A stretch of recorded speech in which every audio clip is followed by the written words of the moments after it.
प्यारे विद्यार्थियों, कैसे हो आप सभी। आज हमारी आईएएस की क्लास को हम नेक्स्ट बढ़ाएंगे। हिस्ट्री आप लोगों का चल रहा था और हिस्ट्री में हम मॉडर्न हिस्ट्री वाला सेक्शन पढ़ रहे थे। ये क्लास हिंदी मीडियम के लिए है, तो इसमें हम जो है आधुनिक भारत के इतिहास को समझेंगे। और हमने अपना लास्ट टॉपिक जो पढ़ा था इस क्लास में, वो टॉपिक था हमारा 1857 का विद्रोह। 1857 के विद्रोह के पश्चात जो दूसरा टॉपिक आता है वो है धर्म सुधार आंदोलन या धार्मिक सामाजिक सुधार आंदोलन। 19वीं सदी की यह सबसे प्रमुख घटना थी। और 19वीं सदी में ऐसा क्यों हुआ, उसके पीछे बहुत सारे कारण थे। हम एक एक करके यहाँ पर उनको समझ रहे होंगे।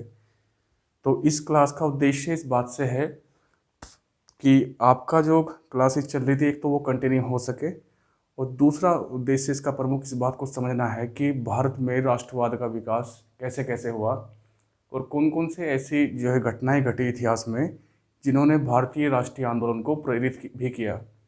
तो इन्हीं सभी बातों को हम समझेंगे। साथ ही साथ में एक बात आपको और ध्यान यहाँ पर रखनी होगी कि जब हम क्लास को कंटिन्यू करेंगे तो यहाँ पर तो मैं शॉर्ट नोट्स सिनॉप्टिक फॉर्म में बनाऊँगा। सिनॉप्टिक फॉर्म का मतलब है कि थोड़ा छोटा समराइज़ करके उसको लिख रहा हूँगा, लेकिन आप लोग अगर चाहे तो वीडियो को बीच में रोक रोक करके मेरे शब्दों पर ध्यान दे करके, और जिन टेक्निकल जो वर्ड्स होंगे उनको जिनको मैं बोर्ड पे लिखूंगा उनको उसी क्रम के आधार पर आपको अपने नोटबुक में उतारना है, ताकि आपके नोट्स भी तैयार होते रहें और टॉपिक की समझ भी आपको होती रहे। प्रिय विद्यार्थियों, हम लोग पढ़ेंगे कि 19वीं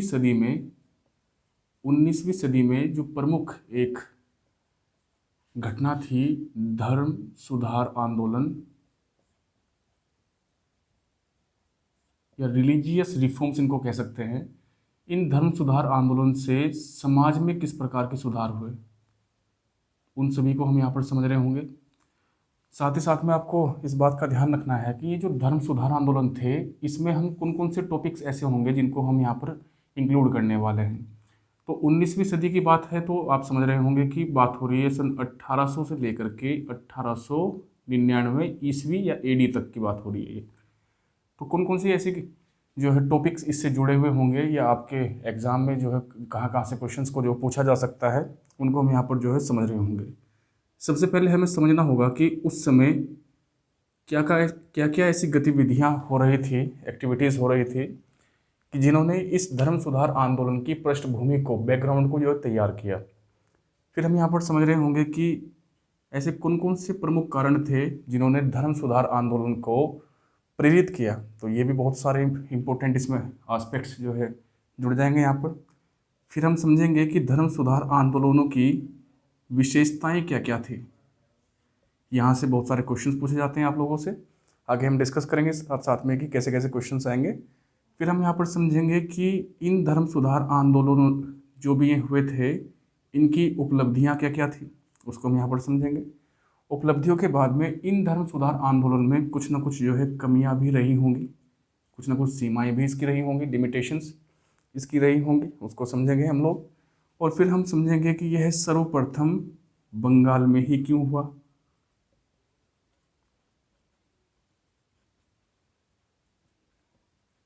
इस बात को समझ रहे होंगे। और दूसरा हमें यहाँ पर यह भी समझना है कि 1947 में जाकर के देश आज़ाद हुआ हमारा। इसका मतलब ये है कि धर्म सुधार आंदोलन पूर्ण रूप से सफल भी नहीं हो पाए होंगे। तो ये पूर्णतः सफल नहीं हुए या नहीं हुआ जो ये आंदोलन था। आंदोलन के केंद्र में बहुत सारी चीज़ें ऐसी आएंगी, बहुत सारे पहलू ऐसे शामिल होंगे कि जिनसे आप इस बात का आइडिया लगा सकते हो कि क्यों ऐसा हुआ कि ये पूर्णतः जो है सफलता को प्राप्त नहीं कर पाए। तो प्यारे विद्यार्थियों, सबसे पहले हम समझेंगे कि धर्म सुधार आंदोलन जो 19वीं सदी के थे, उनके पीछे की जो पृष्ठभूमि थी, ऐसे कौन कौन सी जो है वहाँ पर गतिविधियाँ संचालित हो रही थी जिसकी वजह से बाद में धर्म सुधार आंदोलन को प्रेरणा मिली और बड़े पैमाने पर आप देश के विभिन्न हिस्सों में, जिसकी विशेषकर शुरुआत बंगाल से हुई और ये आंदोलन धीरे धीरे फैलने लगे। ये जो धर्म सुधार आंदोलन थे, ये केवल एक ही धर्म से संबंधित ना होकर के भारत में मौजूद सभी, लगभग सभी धर्मों में ये हो रहे थे उस समय। जैसे हिंदू धर्म में भी थे, इस्लाम धर्म में भी थे, पारसी समुदाय में भी थे ईसाई धर्म में भी कुछ हद तक जो है आप इनको देखोगे, लेकिन मौलिक रूप से अगर आप इनको समझोगे तो ये हिंदू धर्म में सर्वाधिक या बड़े पैमाने पर जो हुए आंदोलन थे, क्योंकि तत्कालीन समाज को अगर देखा जाए तो हिंदू समाज जो था उसमें जो विभाजन की स्थिति थी वो सबसे ज़्यादा थी। उसमें जो कुरीतियाँ जितनी भी होती हैं, सोशल एविल्स इनको हम बोल देंगे, जो सामाजिक बुराइयाँ थी वो सबसे ज़्यादा मौजूद थी। तो इसी बात को हम समझेंगे यहाँ पर। अब देखिए, बात हो रही है यहाँ पर समाज में सुधार की। जब भी आप लोग इस बात को समझोगे कि समाज की जब भी बात आती है तो समाज का संबंध कहीं ना कहीं धर्म से होता है। जैसे मैं अगर आपको कहूँ कि हिंदू धर्म की ही अगर मैं बात करता हूँ, हिंदू धर्म में उस समय सती प्रथा मौजूद थी, तो धार्मिक दृष्टिकोण से युक्त थी सती प्रथा। और चूंकि धर्म एक प्रकार से उस प्रथा को जो है अप्रूवल दे रहा था, अनुमोदन दे रहा था, तो वो बुराई कहाँ पर आ गई थी? समाज में आ गई थी। ऐसी बहुत सारी जो है यहाँ पर बुराइयाँ होंगी। तो आपको एक बात ध्यान रखनी है कि धर्म और जो समाज होता है इनमें आपस में इंटर रिलेशन होता है या अंतर संबंध होता है इनमें आपस में। तो अगर किसी भी समाज में सुधार करना है तो सर्वप्रथम मौलिक रूप से बेसिकली आपको सुधार करना होगा कहाँ पर? धर्म में। क्योंकि समाज की अधिकांश बुराइयाँ जो जुड़ी होती हैं वो किससे जुड़ी होती है? धर्म से। और धर्म में भी मुख्य रूप से आप देखोगे कि किसी भी धर्म के कई सारे जो है पैमाने होते हैं या कई सारे उसके पहलू होते हैं।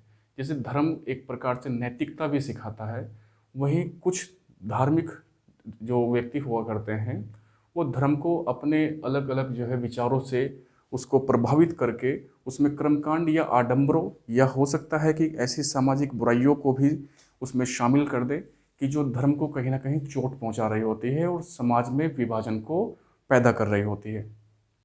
चूँकि धर्म का एक व्यापक प्रभाव पड़ता है किसी भी समाज पर, इसी प्रकार से आप लोग देखोगे वहाँ पर कि हिंदू धर्म में एक जटिल वर्ण व्यवस्था थी। जटिल वर्ण व्यवस्था जो ये थी, इस जटिल वर्ण व्यवस्था ने बहुत सारी कुरीतियों को जन्म दिया। जैसे इस जटिल वर्ण व्यवस्था आप जानते होंगे उत्तर वैदिक काल से ये थोड़ा जटिल हो गई थी। हालांकि ऋग्वेद में भी इसके बारे में जो चर्चा की गई थी, लेकिन वो कर्म आधारित थी। यहाँ पर ये जाति आधारित या एक प्रकार से जन्म आधारित हो चुकी थी। इसके अंतर्गत आपने 4 समुदाय देखे होंगे, ब्राह्मण, क्षत्रिय, वैश्य और शूद्र। तो 4 जो समुदाय थे इनमें बाद में विभाजन जो है इनमें पैदा हो गया। विभाजन इसलिए पैदा हो गया क्योंकि जटिल का मतलब यहाँ पर इस बात से है कि अब जो भी व्यक्ति जिस भी वर्ण में जन्म लेगा उसी वर्ण का वो समझा जाएगा। तो इसने कहीं ना कहीं जाति प्रथा को या जातीय विभाजन को जो है इसने क्या किया? इसने कहीं ना कहीं जातीय विभाजन को प्रेरित किया। और जातीय विभाजन को जब इसने किया तो विशेषकर जो निम्न समुदाय था, निम्न समुदाय की स्थिति जो थी वो काफ़ी ज़्यादा निम्न थी, बहुत बेकार स्थिति थी उनकी। और यही वजह थी कि निम्न समुदाय के जो व्यक्ति थे वो ईसाईकरण की ओर बढ़ने लगे। ईसाईकरण का मतलब है कि उन्होंने जो है ईसाई धर्म को अपनाना शुरू किया। निम्न जो समुदाय के व्यक्ति थे, निम्न वर्ग जो थे, ये निम्न वर्ग सभी के सभी समानता की चाहत रखते थे। और यह समानता की चाहत जटिल वर्ण व्यवस्था के रूप में उनको नहीं मिल पा रही थी। यानी कि जटिल वर्ण व्यवस्था जो थी इसने एक प्रकार से सामाजिक विभाजन को जो है प्रेरित किया, जिसकी वजह से निम्न समुदाय जो था वो क्या हुआ? वो इस प्रमुख धर्म से, हिंदू धर्म से वो अलग होने लगा और दूसरे धर्म की ओर वो एक प्रकार से आकर्षित होने लगा। साथ ही साथ में आप लोग यहाँ पर समझोगे कि इन जो समुदाय थे, समुदाय निम्न समुदाय के अलावा और भी बहुत समुदाय पर्टिकुलर थे उस समय। जैसे महिलाओं का भी एक अलग से जो स्थिति थी, गरीब थे, श्रमिक थे, बहुत सारे जो है समुदाय ऐसे थे, खास करके जो निम्न समुदाय है जिनको हम मानेंगे। ये निम्न समुदाय जो थे इन पर बहुत सारे सामाजिक नियंत्रण भी लागू किए गए थे। सामाजिक नियंत्रण में आप लोग समझ सकते हो जैसे कि मंदिर में प्रवेश ना करने देना, या हो सकता है कि किसी शिक्षा संस्थान में प्रवेश ना करने देना। महिलाओं पर बहुत सारी जो है स्थितियाँ लागू थी। जैसे महिलाओं को बाल विवाह, जो चाइल्ड मैरिज होता है, वो बहुत ज़्यादा था उस समय। बाल विवाह होने की वजह से बहुत सारी समस्याओं ने जो जन्म लिया। महिलाओं को जो है शिक्षा से वंचित होना पड़ा। उनके सामाजिक आर्थिक जो अधिकार थे वो भी कम होने लगे। और इस प्रकार से आप देखोगे कि समाज में एक वर्ग ऐसा था जिस वर्ग में बहुत सारे जो है छोटे छोटे वर्ग शामिल थे, कि उस वर्ग को पर बहुत बड़े पैमाने पर सामाजिक नियंत्रण को भी लागू किया गया। साथ ही साथ में आप लोग देखोगे यहाँ पर इसके अलावा अंधविश्वास अंधविश्वास जैसी चीज़ें थी। जैसे समाज में अगर किसी महिला के पति की जो है मृत्यु हो जाती थी तो उसको वो विधवा हो जाया करती थी और एक बहुत ही दयनीय प्रकार का जो है जीवन जीने के लिए विवश हो जाया करती थी। उसको दोबारा से शादी करने का यानी कि पुनर्विवाह करने का अधिकार नहीं था, रीमैरिज करने का अधिकार नहीं था। इस प्रकार के बहुत सारे अंधविश्वास जो मौजूद थे समाज में, उन्होंने इन वर्गों की स्थिति को और भी कमज़ोर किया। फिर दूसरा आप लोग यहाँ पर देखोगे कि धार्मिक कट्टरता बहुत बड़े पैमाने पर मौजूद थी। धार्मिक कट्टरता को इसको हम फंडामेंटलिज्म भी कह सकते हैं, रिलीजियस फंडामेंटलिज्म। धार्मिक कट्टरता का संबंध है कि हर एक व्यक्ति अपने धर्म के प्रति इतना ज़्यादा एक प्रकार से झुका हुआ था कि वो दूसरे धर्मों को जो है निम्न समझने लगा था। और इस वजह से जाहिर सी बात है कि ये धार्मिक कट्टरता कहीं ना कहीं सांप्रदायिकता को भी जन्म देगी। सांप्रदायिकता का मतलब आप लोग समझ ही पा रहे होंगे कि लोग बाग अलग अलग कम्युनिटीज़ में थे और अपने आप को सर्वोच्च जो समझते थे।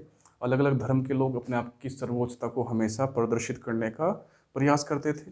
यहीं पर ही जैसे मैंने आपको बताया कि महिलाओं की जो स्थिति थी, महिलाओं की स्थिति वो भी काफ़ी क्या थी, काफ़ी कमज़ोर थी।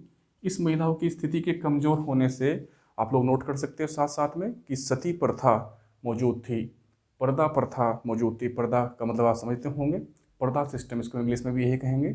उसमें क्या होता था कि महिला को हमेशा पर्दे में रहना हो पड़ता था, हमेशा पल्ला करके रहना पड़ता था। जो कन्याएं थी, कन्याओं के जन्म को जो है अपवित्र माना जाता था।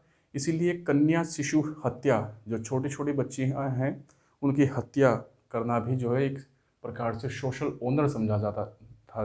यानी कि समाज में जो है बहुत दयनीय स्थिति थी एक प्रकार से महिलाओं की। साथ ही साथ में विधवाओं को पुनर्विवाह करने का निषेध किया गया था, जिसकी वजह से समस्या और भी बढ़ती रही। इसके अलावा और क्या क्या समस्या थी, आप लोग से भी जानते होंगे कि उस समय संचार या परिवहन जो था, संचार या परिवहन उसकी स्थिति भी कम थी। क्योंकि आप लोग जानते होंगे कि रेलवे का विकास तो 1853 के बाद में भारत में आपको देखने को मिल रहा है। यानी कि 19वीं सदी के उत्तरार्ध में, उसके जो है बाद वाले पीरियड में आपको ये विकास देखने को मिलेगा। तो संचार के साधनों का अभाव था। इन संचार के साधनों के अभाव के कारण ही लोग एक दूसरे से उनकी निकटता नहीं हो पाती थी, जिसकी वजह से जो सबसे बड़ी समस्या आई वो क्षेत्रवाद की समस्या आई। क्षेत्रवाद का मतलब है कि उत्तर प्रदेश, यानी कि जो उस समय आप इसको संयुक्त प्रांत या यूनाइटेड प्रोविंस के नाम से कह सकते हो, ये एक अलग क्षेत्र था। बंगाल का क्षेत्र अलग था, मराठवाड़ा क्षेत्र अलग था। मराठी अपने आप को सर्वोच्च मानते थे, बंगाली अपने आप को सर्वोच्च मानते थे। तो अलग अलग क्षेत्र के लोगों के अंदर जो है दूसरे क्षेत्र के प्रति अलगाव की स्थिति थी। और जब दूसरे क्षेत्र के प्रति अलगाव की स्थिति आपके मन में आ जाती है तो उसी को ही हम क्षेत्रवाद कहते हैं। तो एक समस्या ये थी। फिर आप लोग यहाँ पर देखोगे, आज़ादी के समय भी भारत में 14% भारतीय ऐसे थे कि जो साक्षर थे। जाहिर सी बात है कि उससे पहले की जो स्थितियाँ थी वो तो और भी ज़्यादा नाजुक रही होंगी, क्योंकि भारत में जो शिक्षा का स्तर था, शिक्षा का स्तर क्या था, बहुत ही कमज़ोर था। इस कमज़ोर शिक्षा के स्तर से एक प्रकार से एक समाज का, ऐसे समाज का जो जन्म होगा जो पतनशील समाज होगा। उस समय शिक्षा अधिकांश जो है धार्मिक ग्रंथों पर आधारित थी, मध्यकालीन जड़ता से युक्त थी। मध्यकालीन जड़ता का मतलब है कि आधुनिक शिक्षा का वहाँ पर क्या था, अभाव था। आधुनिक शिक्षा से जो तात्पर्य है यहाँ पर वो है, जैसे आप लोगों ने पहले वर्ल्ड हिस्ट्री में पढ़ा है, पुनर्जागरण, प्रबोधन, अमेरिकी क्रांति या फ्रांसीसी क्रांति से बहुत सारे प्रगतिशील विचारों का जन्म हुआ था। प्रगतिशील विचार कौन कौन से हो सकते हैं उनको भी हम यहाँ पर समझेंगे। यानी कि यहाँ पर आप लोग देखोगे कि शिक्षा के अभाव के कारण प्रगतिशील विचारों का भी अभाव था। मानवतावाद की कोई बात नहीं करता था, विज्ञानवाद की कोई बात नहीं करता था, तर्कवाद की कोई बात नहीं करता था। केवल यही कह दिया जाया करता था कि जो धार्मिक ग्रंथों में लिखा हुआ है वो ही सच्चाई है, उसके अलावा बाकी सब कुछ क्या है, बाकी सब कुछ सच्चाई नहीं है। तो एक ये भी प्रमुख जो है कारण था कि शिक्षा की स्थिति जो है कमज़ोर होने के कारण ही, या उसका धर्म के प्रति झुकाव होने के कारण ही प्रगतिशील विचारों का विकास नहीं हो पाया। और इस प्रगतिशील विचारों का जब विकास नहीं हुआ तो सामाजिक एकता का भी अभाव था, सामाजिक एकता का भी अभाव था। अब इन बातों को अगर मैं थोड़ा कंक्लूड करूँ, आप लोग सोच रहे होंगे कि ये इतनी सारी बातें तो हमने डिस्कस कर ली है। ध्यान रखना है आपको एक बात और यहाँ पर, कि भारतीय खुद से अपने धर्मों में या अपने समाज में अगर एक प्रकार से सुधार करना चाह रहे थे, तो उसके पीछे कारण ये था कि उनको इस बात का एहसास हुआ धीरे धीरे कि भारतीय अगर किसी दूसरे जो है सत्ता के अगर गुलाम बने हैं, तो गुलाम बनने का जो सबसे बड़ा कारण था वो क्या था? सामाजिक एकता का अभाव। सामाजिक एकता का यहाँ पर अभाव था, लोगों में जो है एकता नहीं थी। और यही वजह थी कि भारत में विभिन्न जो विदेशी आक्रमण हुए हैं उनका। अब पृष्ठभूमि के बाद में हम लोग यहाँ पर समझेंगे कि इन जो 19वीं सदी के धर्म सुधार आंदोलन थे, इनके कारण क्या क्या रहे हैं, उन बात को हम यहाँ पर समझेंगे कि कौन कौन से ऐसे कारण थे जिन्होंने भारतीयों में, और भारतीयों में भी विशेषकर जो शिक्षित मध्य वर्ग था, उसमें अपने धर्म में सुधार करने के लिए उसे क्यों प्रेरित किया। कौन कौन से ऐसे कारण थे उनको हम यहाँ पर एक एक करके समझेंगे। सबसे पहला कारण जो इसमें था वो था पश्चिमी शिक्षा। जब भी शब्द आ जाता है पश्चिमी, तो आप लोग समझ पा रहे होंगे कि बात यूरोप की हो रही है कहीं ना कहीं। तो यूरोप में तो उस समय आपको पता है कि पुनर्जागरण, प्रबोधन जैसे प्रगतिशीलता से युक्त जो है बहुत सारे आंदोलन हुए वहाँ पर। बहुत बड़े बड़े राइटर्स वहाँ पर जो है जन्मे, जैसे कि भाई वॉल्टेयर, रूसो, इमेनुअल कांट, आपने बहुत सारों के नाम सुने भी होंगे, मोंटेस्क्यू का आपने नाम सुना होगा। तो इन्होंने, आप लोग देखोगे कि पश्चिमी शिक्षा जो थी वो कहीं ना कहीं पुनर्जागरण से जो युक्त थी। और पुनर्जागरण से युक्त होते होते प्रबोधन काल तक पहुँचते पहुँचते आप लोगों ने अमेरिकी क्रांति को भी पढ़ा होगा, आप लोगों ने फ्रांस की क्रांति को पढ़ा होगा, आपने जेरेमी बेंथम और जॉन स्टुअर्ट मिल जो थे उनके उपयोगितावाद के विचार को भी पढ़ा होगा। तो ये सभी के सभी जो है विचारों से भारतीय भी धीरे धीरे अवगत होने लगे। अब आपको, जैसे मैं यहाँ पर अगर हम बात करते हैं कि पश्चिमी शिक्षा में, जैसे सबसे पहले तो हम पुनर्जागरण की ही बात करते हैं। पुनर्जागरण की अगर हम बात कर रहे हैं यहाँ पर, तो पुनर्जागरण ने क्या किया? उसने जो है, जो धर्म था, धर्म में भी खास करके जो चर्च व्यवस्था थी, तो चर्च व्यवस्था का जो भ्रष्ट स्वरूप था, उस भ्रष्ट स्वरूप पर उसने क्या की? उस पर उसने चोट की। तो जब उस पर चोट की तो जाहिर सी बात है कि धर्म को अब जो है तर्क के आधार पर उसको जो है वहाँ पर तर्क की कसौटियों पर उसको जो है उसकी तुलना की जाने लगी। तो यहाँ से जो है तर्कवाद की जो है व्याख्या होगी। यानी कि तर्क का मतलब इस बात से है कि केवल धार्मिक ग्रंथों में जो लिखा हुआ है वो सब कुछ सच्चाई नहीं है। तो यहाँ पर एक प्रकार से तर्क की बात हुई, या इसको रैशनलिज्म कहते हैं हम लोग। फिर हम बाद की बात अगर हम करते हैं यहाँ पर, तो यहाँ पर वैज्ञानिक या विज्ञानवाद इसको हम कहेंगे। तो विज्ञानवाद की अगर हम बात करते हैं, तो अब से बहुत सारी चीज़ों को जो विज्ञान के आधार पर तोला जाने लगा। जैसे पहले वर्षा के कारणों में मैंने पहले क्लास में डिस्कस भी किया है कि यदि अगर वर्षा हो रही है तो पहले ये लिखा गया था, ऐसा बोला जाता था कि चूंकि ईश्वर ने ऐसा चाहा है इस वजह से ऐसा हुआ है। लेकिन विज्ञान ने जो आकर के इस बात को बताया कि कैसे इवेपोरेशन, वाष्पीकरण होता है, कैसे कंडेंसेशन, संघनन होता है, और कैसे जो है बारिश होती है।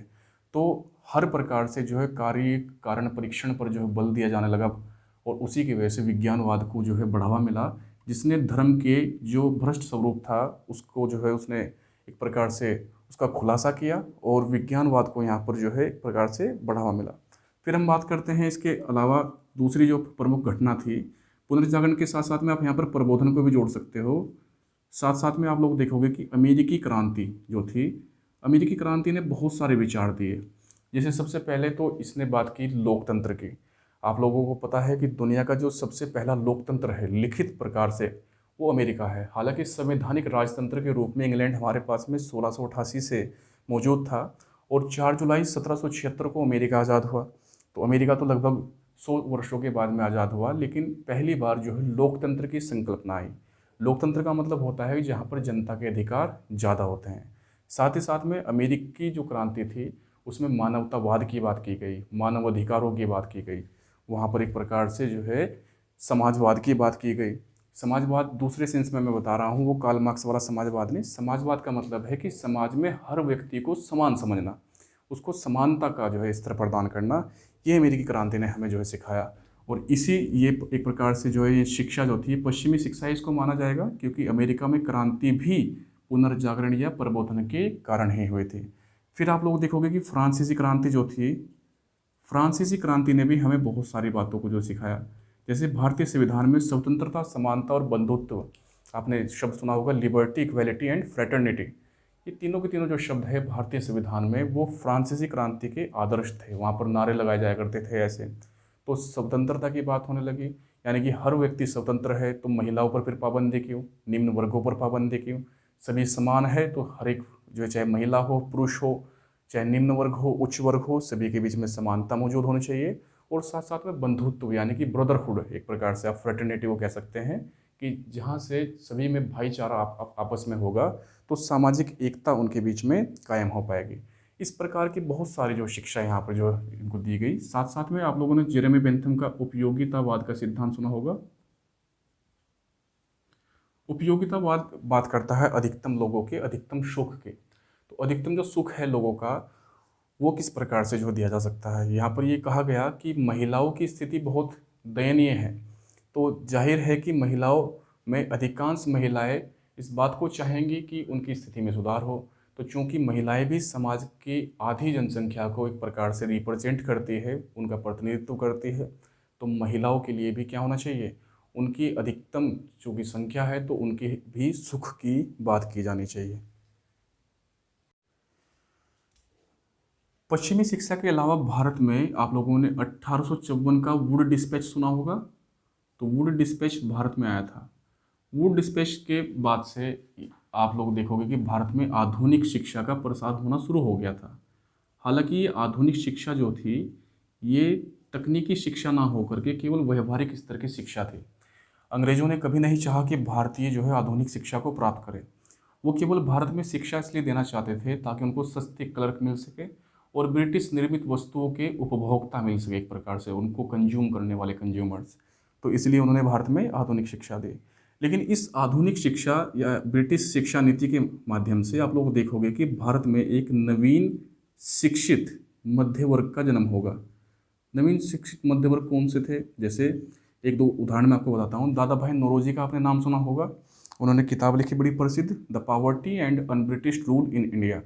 उन्होंने उसके माध्यम से जो है इस बात को बताने का प्रयास किया कि ब्रिटिश सरकार भारत में कुशासन करती है, जबकि अपने देश इंग्लैंड में जो है वो क्या करते हैं, सुशासन करते हैं। कि भारतीयों को ऐसी सुविधाएं वो नहीं दिया करते हैं जैसे कि वो अपने देश में दिया करते हैं।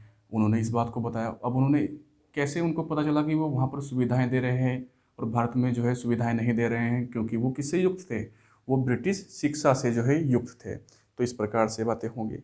तो नवीन शिक्षित मध्य वर्ग जो था ये, इसने क्या काम किया, समाज में मौजूद जो सामाजिक आर्थिक कुरीतियाँ थी, आर्थिक कुरीतियाँ या एविल्स इनको कह देंगे हम लोग, बुराइयाँ कह सकते हो आप इनको, उन पर इन्होंने एक प्रकार से प्रकाश डाला।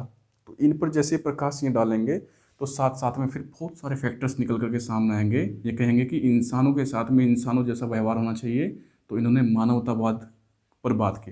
इन्होंने कहा कि सभी अगर जो समान है, तो भारतीयों के साथ में अंग्रेज या ब्रिटेन के जो लोग हैं वो ऐसा क्यों करते हैं, उनके साथ भेदभाव, नस्लीय भेदभाव क्यों करते हैं, वो रेसिस्ट क्यों हैं। यहाँ से फिर आप दूसरा देखोगे कि विज्ञानवाद की बात होगी। यहाँ पर अभी मैंने डिस्कस भी किया इसके बारे में। विज्ञानवाद को बढ़ावा दिया जाएगा, तर्कवाद को बढ़ावा दिया जाएगा।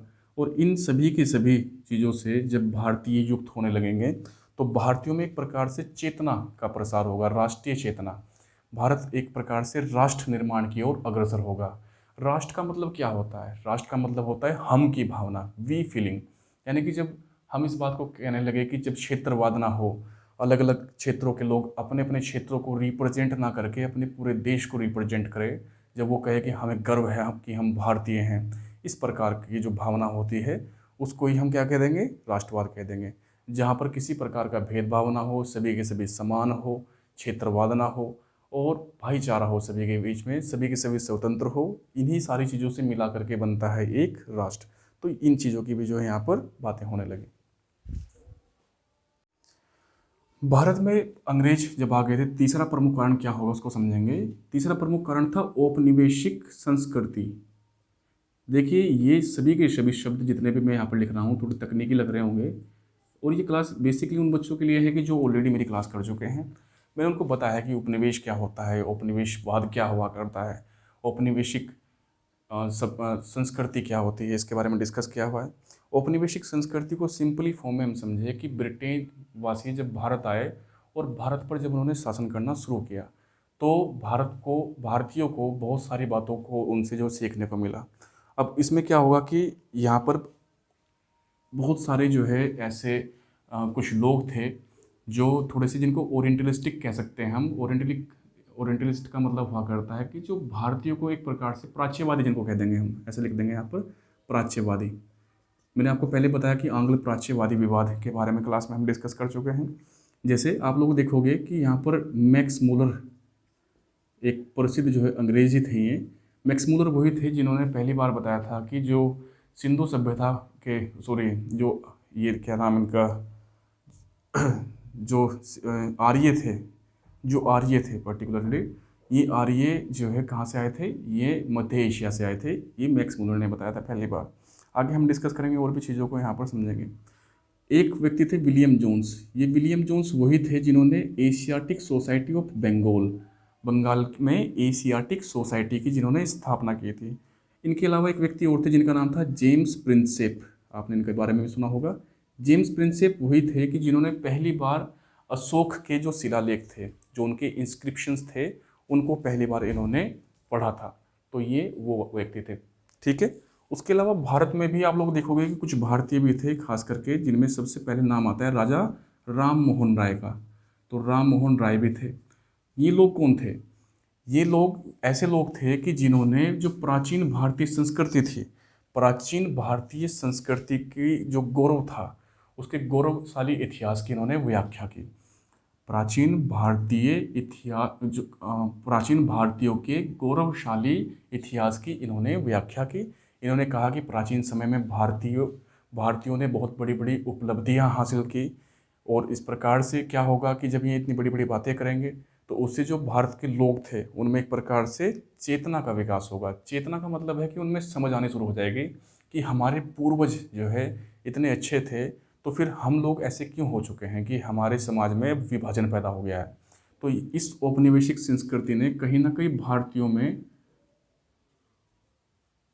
आत्मनिरीक्षण को बढ़ावा दिया। आत्मनिरीक्षण का मतलब हुआ करता है सेल्फ इंस्पेक्शन। सेल्फ इंस्पेक्शन का मतलब है कि उन्होंने खुद के अंदर झांका, भारतीयों ने खुद के अंदर झांका और देखा कि हमारे समाज में क्या क्या बुराइयां हैं, क्यों हम लोग गुलाम बन गए हैं, क्यों आज हमारे बीच में जो है भाईचारा नहीं रहा है, क्यों भारत के लोग अलग अलग क्षेत्रों में रह करके अपने अपने क्षेत्र विशेष की ही बात करते हैं, भारत की बात नहीं करते हैं। तो औपनिवेशिक संस्कृति जो थी, इसने भी भारतीयों को एक प्रकार से जागरूक बनाया, और जागरूक बना करके उनको अपने अंदर सुधार करने के लिए प्रेरित भी किया। अगला जो प्रमुख कारण था वो था रचनात्मक साहित्य लेखन। रचनात्मक साहित्य लेखन। साहित्य लेखन का मतलब किस बात से होता है, इसको थोड़ा समझेंगे। साहित्य लेखन का मतलब हुआ करता है कि अपने पत्र पत्रिकाओं, किताबों या अखबारों के माध्यम से अपने अपने विचारों को प्रकट करना। अब इनका फ़ायदा क्या होगा कि पत्र पत्रिकाएं और अखबार वगैरह हैं, किताबें वगैरह हैं, इन किताबों से, अखबारों से, पत्रिकाओं से इनको भारतीय, जो दूसरे भारतीय होंगे वो उनको पढ़ेंगे, इनका अध्ययन करेंगे, और जब इनका अध्ययन करेंगे वो, तो जाहिर सी बात है कि उनको अपने समाज की बुराइयों के बारे में पता चलेगा। बहुत सारे ऐसे जो है विद्वान थे, जैसे कि मैं नाम लिख देता हूँ यहाँ पर, राम मोहन राय, आपने इनका नाम सुना होगा। इसके अलावा मधुसूदन दत्त का नाम सुना होगा आप लोगों ने। मधुसूदन दत्त, ये सभी के सभी बंगाल से संबंधित थे। ईश्वर चंद्र विद्यासागर का नाम सुना होगा आप लोगों ने। केशव चंद्र सेन का नाम सुना होगा, केशव चंद्र सेन, इनका भी आप लोगों ने नाम सुना होगा। तो इसके अलावा जैसे आनंद मठ के जो रचयिता थे, जिनका नाम था बंकिम चंद्र चटर्जी, सभी के सभी बंगाल के वासी थे। जितने भी हमने यहाँ पर जो डिस्कस किया है, ये सभी के सभी बंगाल के वासी थे। और बहुत सारे कारण थे कि ये आंदोलन सबसे पहले बंगाल में क्यों हुआ, उसको हम आगे भी जो है डिस्कस करेंगे। इन जो साहित्यकार थे, एक प्रकार से जो विद्वान थे, इन्होंने भारतीय समाज में मौजूद विभिन्न कुरीतियों को अपने साहित्य के माध्यम से उजागर किया। उन साहित्यों को पढ़ करके भारतीयों में जो है एक प्रकार से राष्ट्रीय चेतना का विकास हुआ, और अपनी कमियों को दूर करने के लिए, मैंने आपको बताया था कि बंगाल में जो विलियम जोन्स थे, इनके बारे में मैंने डिस्कस किया पहले भी, अभी थोड़ी देर पहले डिस्कस किया है। विलियम जोन्स ने एशियाटिक सोसाइटी ऑफ बंगाल, इसकी इन्होंने स्थापना की थी। ये एक संस्था थी। इस संस्था का जो प्रमुख कार्य था वो क्या था कि इसने विभिन्न जो भारतीय धर्म ग्रंथ थे, विभिन्न भारतीय धर्म ग्रंथ थे, जैसे अगर वो अगर वो हिंदुओं से संबंधित होंगे तो वो पहले संस्कृत में लिखे होंगे, मुस्लिमों से संबंधित होंगे तो वो फारसी में लिखे होंगे।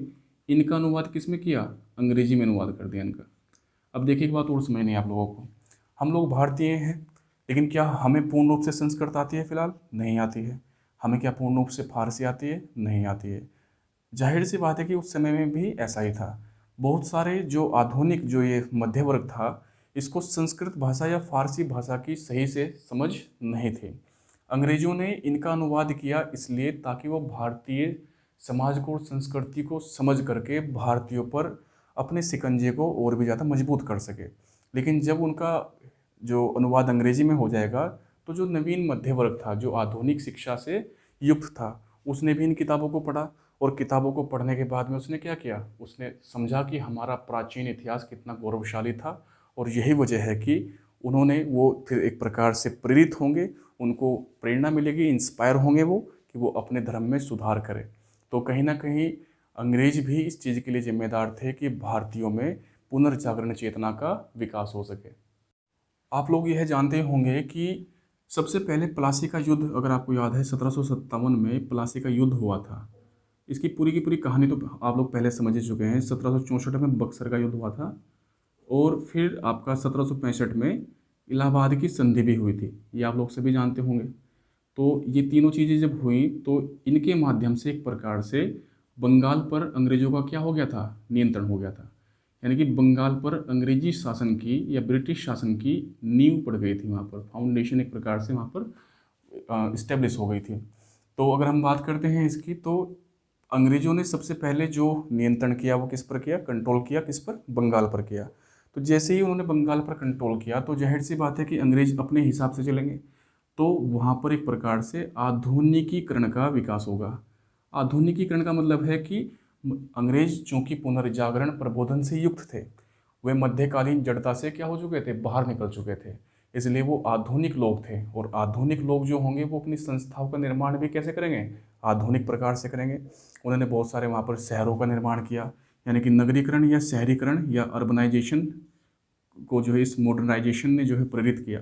अब शहरीकरण जब बन जाएंगे, बहुत सारे शहरों का जो अस्तित्व आएगा सामने निकल करके, जो ये शहर होंगे, इन शहरों में ही आप लोग देखोगे कि बड़ी बड़ी जो है स्कूलों की स्थापना होगी, कॉलेजों की स्थापना होगी। और बड़े बड़े जब ये स्कूल कॉलेजों की जो स्थापना होगी तो वहाँ से भारतीय भी क्या करेंगे? शिक्षा प्राप्त करेंगे। हालांकि बहुत ही सीमित भारतीयों को शिक्षा प्राप्त करने का अवसर मिल पाया करता था, लेकिन उन सीमित भारतीयों ने अपने पत्र पत्रिकाओं, अपने लेखन, अपने साहित्य के माध्यम से सामान्य जनमानस में भी चेतना का प्रसार कर दिया था। तो ये जो शहरीकरण थे या शहर थे या नगर थे जिनको हम कह सकते हैं, ये एक प्रकार से बाजार थे, व्यापार वाणिज्य के केंद्र थे। साथ ही साथ में आप लोग देखोगे कि यहाँ पर बौद्धिक जो लोग थे, बुद्धिजीवी लोग जिनको कह सकते हैं आप लोग, वो भी इनके आसपास में रहेंगे। और साथ ही साथ में फिर ये बाद में जा कर के सामाजिक धार्मिक सुधार के क्या बन गए थे? केंद्र बन गए थे। फिर नेक्स्ट कारण हम लोग समझेंगे कि इंग्लैंड में हो रही थी क्या? औद्योगिक क्रांति। इसके बारे में तो आप सभी के सभी जानते होंगे।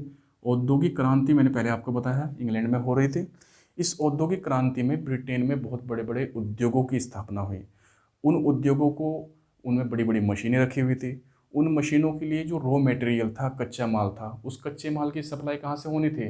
जो अंग्रेजों ने गुलाम बनाए हुए थे, यानी कि जो ब्रिटिश उपनिवेश थे, उन ब्रिटिश उपनिवेश में से एक भारत भी अंग्रेजों का क्या था? उपनिवेश था। तो जाहिर सी बात है कि भारत से वो कच्चे माल की प्राप्ति करना चाहते थे, और साथ ही साथ में जब वो अपने सामान को, कच्चे माल को यहाँ से ले जा करके अपनी फैक्ट्रियों में उसको जो है प्रोसेस करेंगे, उसका प्रसंस्करण करेंगे, तो प्रसंस्करण के बाद में वो फिर क्या करेंगे? तैयार माल बना देंगे। जैसे भारत से उन्होंने कॉटन यानी कि कपास को जो है कच्चे माल के रूप में अपने देश इंग्लैंड में भेजा। वहाँ से उस कपास से अच्छे अच्छे कपड़े बने, उनको फिर बेचने के लिए भारत में वापस भेज दिया। तो जाहिर सी बात है कि इन चीज़ों को करने के लिए, भारत से कच्चे माल की प्राप्ति अच्छे से हो सके और भारत में तैयार माल यानी कि बाजार के लिए अच्छे प्रकार से जो है सभी भारतीयों तक ब्रिटिश निर्मित वस्तुएं पहुंच सके, इसके लिए उन्होंने विकास किया किसका? संचार और परिवहन का। तो अंग्रेजों ने इसका विकास तो अपने आप के लिए किया।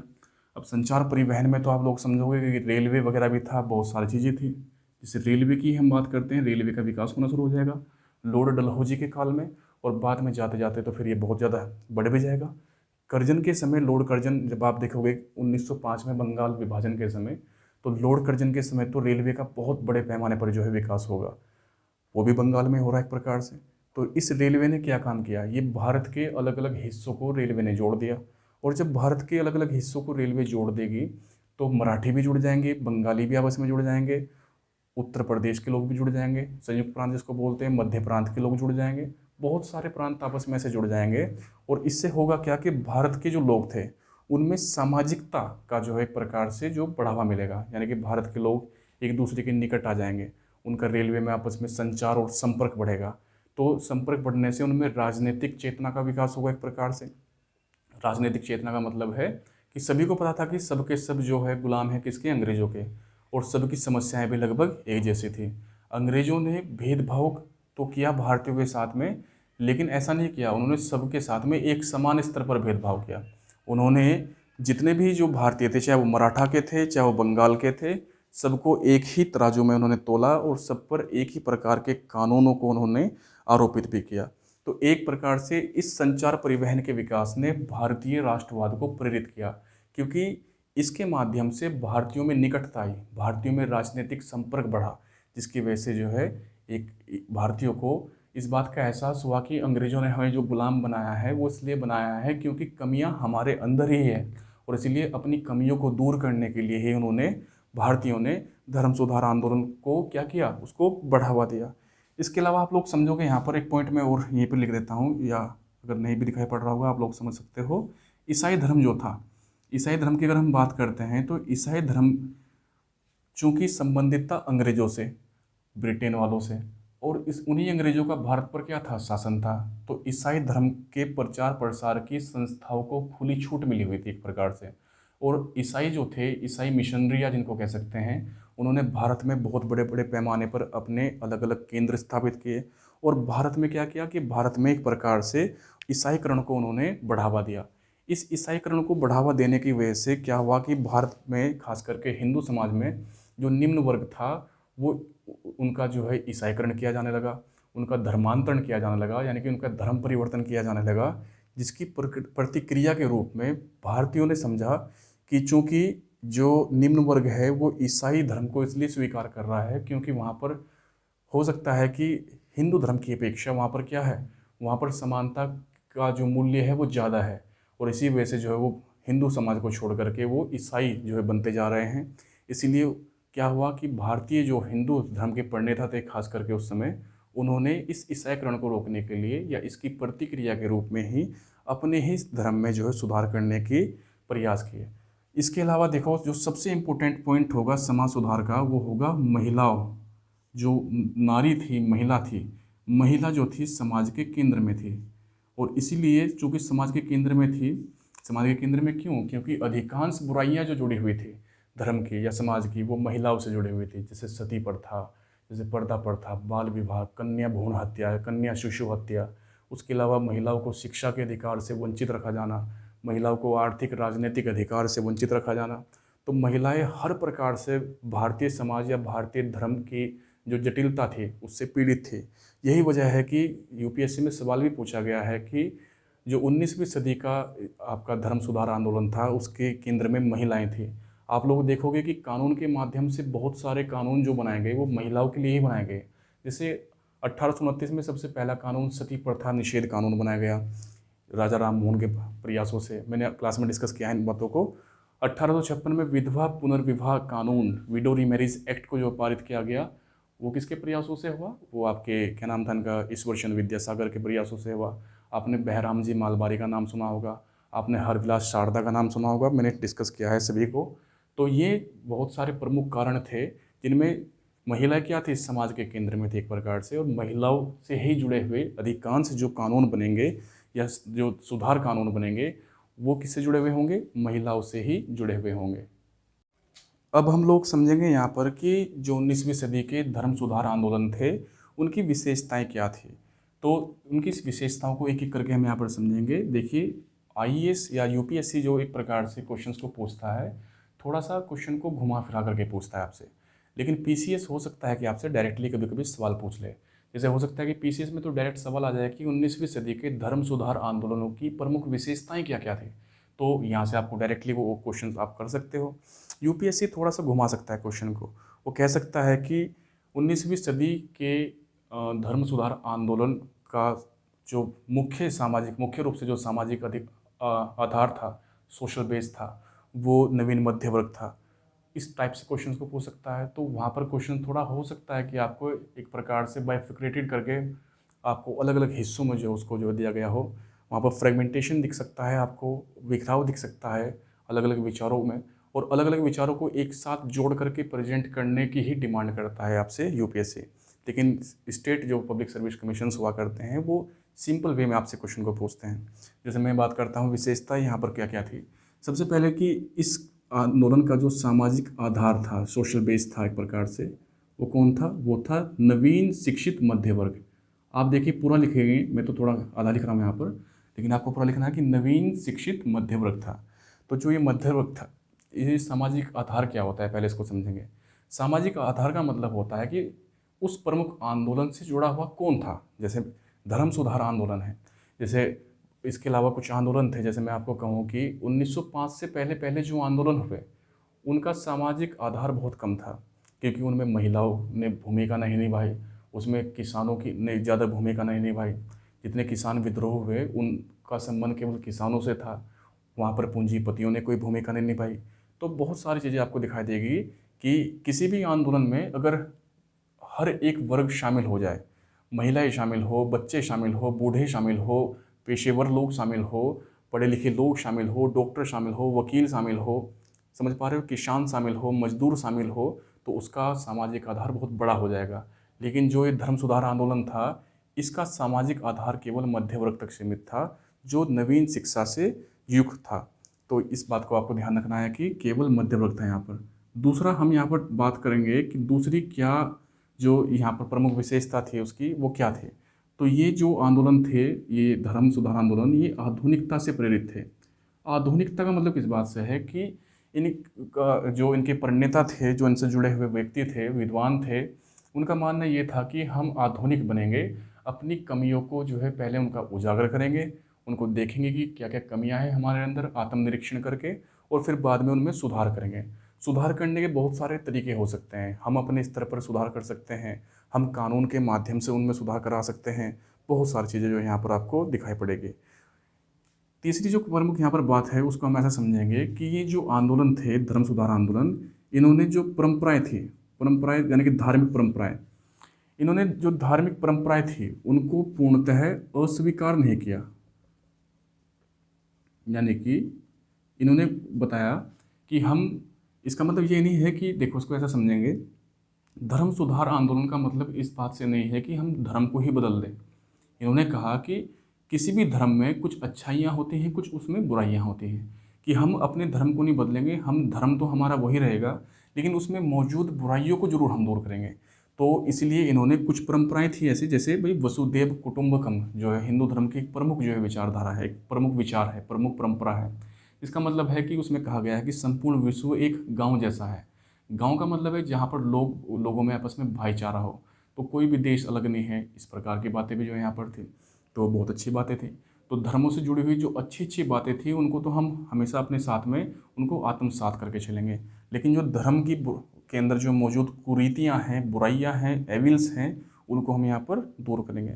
इन्होंने, जैसे मैं आपको बता सकता हूँ कि एक धर्म सुधार आंदोलन पहले भी हुआ था। इससे पहले अगर आप जाओगे मध्यकाल में, जहाँ पर सूफी आंदोलन और भक्ति आंदोलन बड़ा प्रसिद्ध जो रहा था।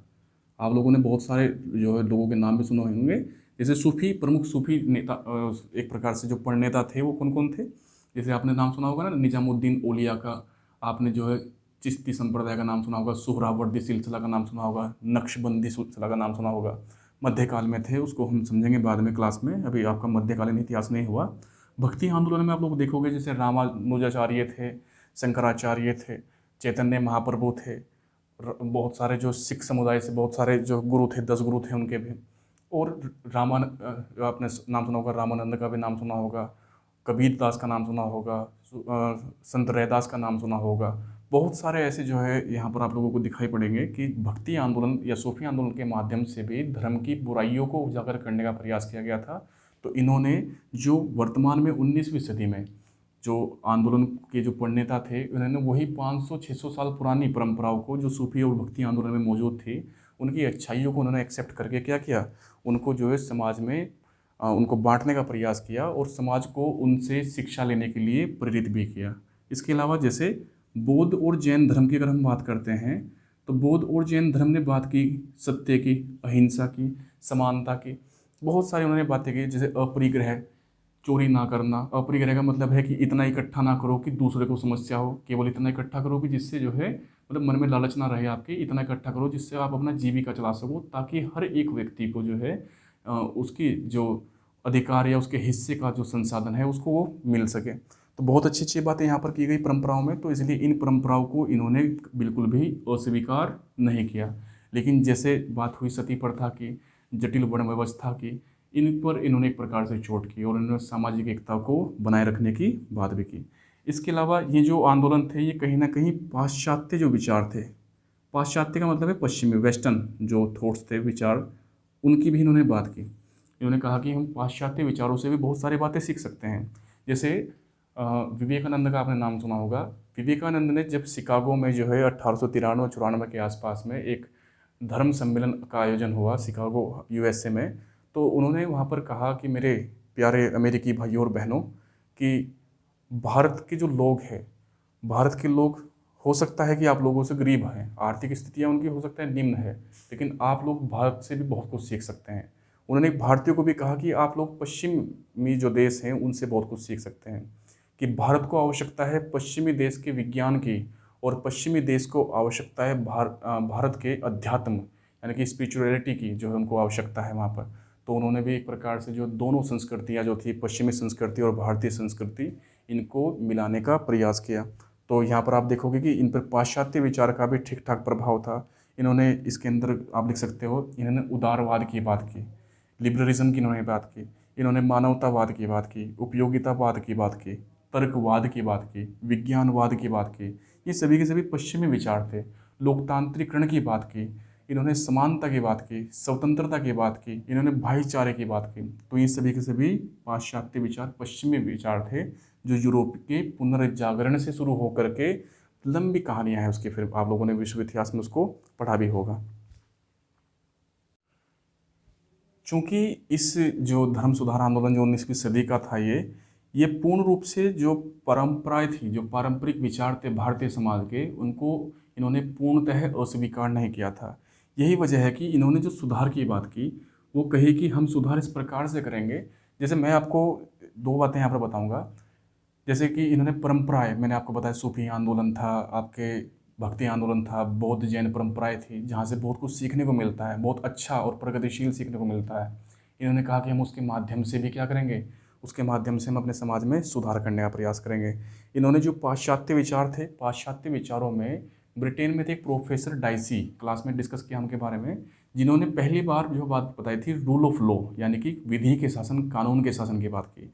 इन्होंने कहा कि जिन परंपराओं में, जिन कुरीतियों में जो खास करके बुराइयां हैं, हम जो है पारंपरिक आधार पर बदलाव नहीं कर सकते, उनमें हमें आवश्यकता पड़ेगी कानून के माध्यम से सुधार करने की। जैसे सती प्रथा की अगर हम बात करते हैं, तो सती प्रथा परंपराओं में मौजूद नहीं थी, वो फिर मध्य काल में बहुत ज़्यादा, उसमें प्राचीन काल से वैसे शुरुआत हो चुकी थी। भानुगुप्त का एरण अभिलेख इसके लिए प्रसिद्ध भी है, जो सबसे पहला अभिलेख माना जाता है गुप्त वंश का, यानी कि प्राचीन भारत से ही। लेकिन जो आप देखोगे इसका जो भद्दा रूप एक प्रकार से दिखाई देगा, वो मध्यकाल में दिखाई देगा। तो उन्होंने कहा कि हम परंपराओं के आधार पर भी सुधार करेंगे, और जहाँ पर संभव नहीं होगा परंपराओं के आधार पर सुधार करना धर्म में या समाज में, वहाँ पर हम कानून का सहारा भी लेंगे। तो इसीलिए ध्यान रखना है यहाँ पर कि इन्होंने पारंपरिक स्तर पर और कानूनों के स्तर पर, दोनों के स्तर पर ही समाज में सुधार की बात की। जैसे कानून बहुत सारे आप जानते होंगे, 1829 का सती प्रथा कानून, 1856 का विधवा पुनर्विवाह कानून और उसके बाद में बहुत सारे कानून जो लगातार बनते गए, क्लास में ऑलरेडी हम लोग डिस्कस कर चुके हैं। तो ये प्रमुख एक जो है विशेषता थी इस जो है धर्म सुधार आंदोलन की। इसके अलावा ध्यान रखना है यहाँ पर कि ये जो विचार थे, ये जो विचारक थे, वो पारलौकिक का मतलब हुआ करता है जो इस लोक का ना होकर के दूसरी सत्ता हो, जैसे ईश्वर की बात होना या किसी और चीज़ों की बात होना। इन्होंने जो है पारलौकिक जो विचार थे उनके प्रति इनमें जो है आपको उदासीनता दिखाई देगी। उदासीनता का मतलब था कि न्यूट्रल रहे, इन्होंने ज़्यादा बातें उनके बारे में नहीं की। इन्होंने कभी भी किसी भी सार्वभौमिक सत्ता या किसी भगवान को जो है बुरा भला कहने का प्रयास नहीं किया। इन्होंने इतना ज़रूर किया है कि आगे हम पढ़ेंगे कि जैसे आप आर्य समाज को हम जब समझेंगे तो वहाँ पर चीज़ें याद आएंगी कि शुद्धि आंदोलन के माध्यम से क्या क्या हुआ। लेकिन ध्यान रखना कि पारलौकिक का मतलब है जब ईश्वरीय बात हो रही हो, तो ये हमेशा ईश्वरीय सत्ता के प्रति लगभग उदासीन ही रहे। हालांकि बाद में समझेंगे हम कि कुछ ऐसे जो लोग थे जैसे राम मोहन राय थे, उन्होंने वेदों को नकार दिया था बिल्कुल पूर्णतः, जबकि दयानंद सरस्वती ने जो है वेदों को क्या कहा, उन्होंने जो है वेदों को माना। जो ये राम मोहन राय थे, इन्होंने मूर्ति पूजा का विरोध किया। यहाँ तक कि दयानंद सरस्वती ने भी मूर्ति पूजा का विरोध किया, लेकिन स्वामी विवेकानंद ने मूर्ति पूजा का विरोध नहीं किया। तो बहुत सारी कंडीशंस ऐसी थी कि जो आपको लग सकता है कि पारलौकिक विचारों से युक्त हो, लेकिन वो अगर उनको व्यवहारिक स्तर पर हम देखेंगे तो वो पारलौकिक विचारों से युक्त नहीं थी। यानी कि इसका सिंपल जो मतलब यहाँ पर होगा, सिंपल और सोबर मतलब जो होगा वो होगा कि इन्होंने इहलोकवाद पर जो है बढ़ावा दिया। इहलोक का मतलब इस लोक में। जब भी बात आती है इहलोक की तो बात आती है मानवतावाद की। इन्होंने कहा कि मानव को ही जो है केंद्र में रखा जाना चाहिए, मानव से संबंधित सभी बुराइयों को जो समाप्त करना चाहिए। जैसे कि विवेकानंद ने भी कहा था कि मेरा सबसे बड़ा धर्म यह है कि मैं एक दरिद्र नारायण की जो है के प्रति सेवा भाव रखूं।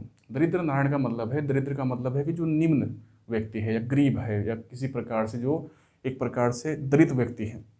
आप समझ सकते हो कि दरिद्र का मतलब हुआ करता है कमज़ोर, गरीब। कि अगर हम कमज़ोरों की, गरीबों की अगर सेवा करते हैं तो हम वास्तव में ईश्वर की ही सेवा कर रहे होते हैं उस समय। तो मैंने आपको बताया है कि यहाँ पर विचारों में आपको बाद में भिन्नता दिखाई देगी थोड़ी बहुत स्तर पर, लेकिन अगर उनको एज ए होल हम देखें, कुल मिलाकर के उनको समझने का प्रयास करें तो यही लोकवाद की बातें यहाँ पर बड़े पैमाने पर हुई। और पारलौकिक विचारों के प्रति ये जो धार्मिक जो सुधार आंदोलन के जो प्रणेता थे, जो अग्रदूत थे, ये हमेशा जो है यही लोकवाद के प्रति उदासीन रहे। तो ये प्रमुख विशेषताएं थी धर्म सुधार आंदोलन की। अब हम यहाँ पर समझेंगे कि जो ये 19वीं सदी के धर्म सुधार आंदोलन थे, इनकी अचीवमेंट्स क्या थे, इनकी उपलब्धियाँ क्या थी। तो एक एक करके उपलब्धि को भी समझेंगे हम लोग यहाँ पर। देखिए, अभी तक आपने बहुत सारी कंडीशंस को यहाँ पर समझा कि भारतीयों ने धर्म सुधार आंदोलन ही इसलिए किया था कि ताकि वो आत्मनिरीक्षण करके स्वयं की बुराइयों को उजागर करके उन पर प्रहार करके उन बुराइयों को समाप्त कर सके और हर एक जो वर्ग था समाज में मौजूद उनमें स्वतंत्रता समानता के जो है मूल्य को प्रसारित कर सके। उसके अलावा मानवतावाद की बात करना, उसके अलावा जो है विभिन्न जो कर्मकांड, अंधविश्वास जैसी चीज़ों पर जो है प्रहार करना, चोट करना, ये उनमें का जो है उनके केंद्र में प्रमुख रूप से जो है उनके विचारों के केंद्र में मौजूद था। आप लोग यहाँ पर समझेंगे कि इन्होंने सबसे पहले क्या किया कि इन्होंने भारतीयों में इन्होंने पुनर्जागरण का प्रयास किया। भारतीयों में पुनर्जागरण चेतना के प्रसार का प्रयास किया। आप लोग उसको ऐसे लिखोगे कि भारतीयों में पुनर्जागरण चेतना के प्रसार का इन्होंने क्या किया, प्रयास किया। दूसरा, आप लोग यहाँ पर समझोगे पुनर्जागरण चेतना का मतलब क्या है, मध्यकाल से निकल करके आधुनिकतावाद की ओर बढ़ना। आधुनिकतावाद का मतलब है कि नवीन विचारों से जो है सभी को क्या कर देना, सभी को उन विचारों से प्रेरित कर देना, ताकि मानवतावाद की बात हो सके, ताकि जो है समानता की बात हो सके, लोकतांत्रिक बातें हो सके, स्वतंत्रता की बात हो सके। तो बहुत सारी जो चीज़ें पुनर्जागरण के टॉपिक में भी आपने पढ़ा होगा। तो भारतीयों में पुनर्जागरण चेतना का विकास करने में जो है धर्म सुधार आंदोलनों की एक बड़ी जो है बड़े पैमाने पर उनकी भूमिका रही।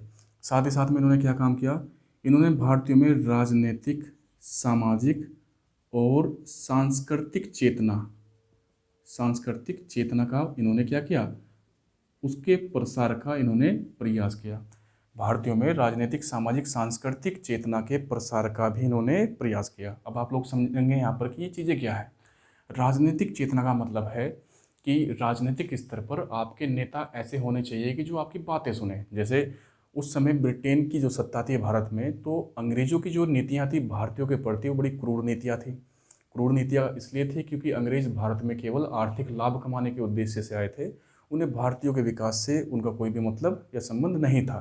तो इन्होंने राजनीतिक चेतना का प्रसार किया और उन्होंने कहा कि ये निरंकुश लोग हैं, डेस्पोटिक है एक प्रकार से, कि अपने आप की मनमानी करते हैं, आप लोगों की बातों को अच्छे प्रकार से नहीं मानते हैं। बहुत सारी चीज़ें वहाँ पर आपको देखने को मिलेगी। सामाजिक और सांस्कृतिक का मतलब देखिए, सांस्कृतिक पहलू हमेशा समाज से जुड़े होते हैं और समाज हमेशा धर्म से जुड़ा होता है। तो धर्म में सुधार होगा तो समाज में सुधार होगा, फिर संस्कृति में सुधार होगा। जैसे सांस्कृतिक की अगर या सामाजिक सांस्कृतिक चेतना की बात करें, समाज में मौजूद बुराइयों पर प्रहार करना, सांस्कृतिक स्तर पर अंधविश्वास और कर्मकांडों पर चोट करना, ऐसी प्रथाओं पर चोट करना जो मानव से मानव होने का जो उसका एक मूल्य है उसको ही छीन ले, यानी कि मानवतावाद की बात करना। तो समाज में मौजूद कर्मकांड, अंधविश्वास, आडंबर जैसी जो भी चीज़ें थी, इनको पर ये इस प्रकार की बुराइयों पर जो प्रहार करना ही इनका एक प्रमुख उपलब्धि जो है उस समय जो है वहाँ पर रही। साथ साथ में इन्होंने क्या बात की, इन्होंने महिला अधिकार की बात की या नारी अधिकार की बात की। नारी अधिकारों में बहुत सारे अधिकार है, जैसे कि भाई उनका शिक्षा का अधिकार, आप लोग समझ सकते हो, जैसे शैक्षणिक अधिकार कि महिलाओं को शिक्षा का स्तर में सुधार करना चाहिए, महिलाओं को आत्मनिर्भर बनाने के लिए उनमें उनको जो है आर्थिक अधिकार देने चाहिए, महिलाओं को राजनीतिक चेतना से युक्त करने के लिए उनको राजनीतिक चेतना या राजनीतिक अधिकार प्रदान करने चाहिए। इन्होंने महिला की समानता की बात की। महिला समानता का मतलब है कि महिला भी पुरुषों की तरह ही क्या है, समान है, आधी जनसंख्या का प्रतिनिधित्व करती है। साथ ही साथ में उसमें मौजूद जो बुराइयां थी, जैसे सती प्रथा, जैसे कन्या शिशु हत्या, जैसे बाल विवाह, जैसे बहुविवाह, पोलीगैमी, बहुविवाह का मतलब है बहुपत्निक विवाह भी कह सकते हैं, कि एक पुरुष जो है एक महिला से अधिक जो है शादी नहीं कर सकता है। तो ऐसी ऐसी चीज़ों पर, ऐसी ऐसी जो बुराइयां थी उन पर इन्होंने प्रहार करने का प्रयास किया और एक प्रकार से नारी उत्थान में प्रमुख रूप से भूमिका निभाई। आप लोग इसको ऐसे राइटिंग में भी बहुत अच्छे तरीके से प्रेजेंट कर सकते हो। साथ साथ में हम कह सकते हैं कि इन्होंने आधुनिक भारत की नींव रखी कहीं ना कहीं।